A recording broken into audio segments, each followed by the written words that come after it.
Today's Sunshine Note is titled, My Husband the Cheapskate. David said to the Philistine, You come against me with sword and spear and javelin, but I come against you in the name of the Lord Almighty, the God of the armies of Israel, whom you have defied. 1 Samuel 17:45. My cheapskate husband always tries to save money by making his own photography equipment. Once at a restaurant, he talked the server into giving him a giant handful of black straws because he was making a device that would restrict light to a beam so that he could direct it where he wanted it.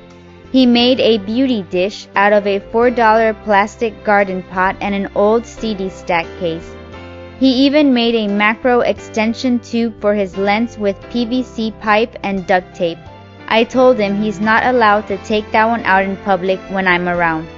Surprisingly enough, not only do all of his contraptions work, but he takes absolutely gorgeous pictures with them.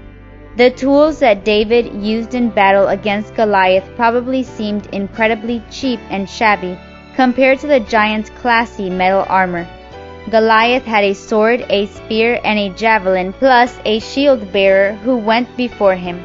All David had was a much-used slingshot, a shepherd's bag, and 5 smooth stones. But after years of protecting his sheep, it's likely that David could sling a stone at 60 miles an hour, and with that unsophisticated weapon he took down the champion giant warrior. Then in one quick move he cut off Goliath's head with the giant's own sword, and the Philistine army fled.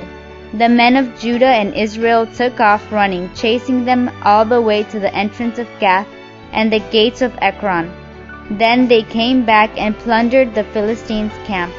It's not that David's weapons were good enough to kill a giant. In fact, it's not about the weapons at all. Goliath had the height, the heavy armor, and the weapons. There wasn't a warrior in Israel's army willing to take him on.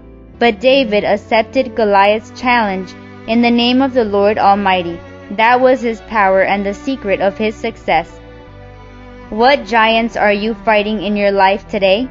What problems loom large and impossible to conquer? Are you fighting them with your own weapons, or are you coming against them in the name of God? May God bless you today.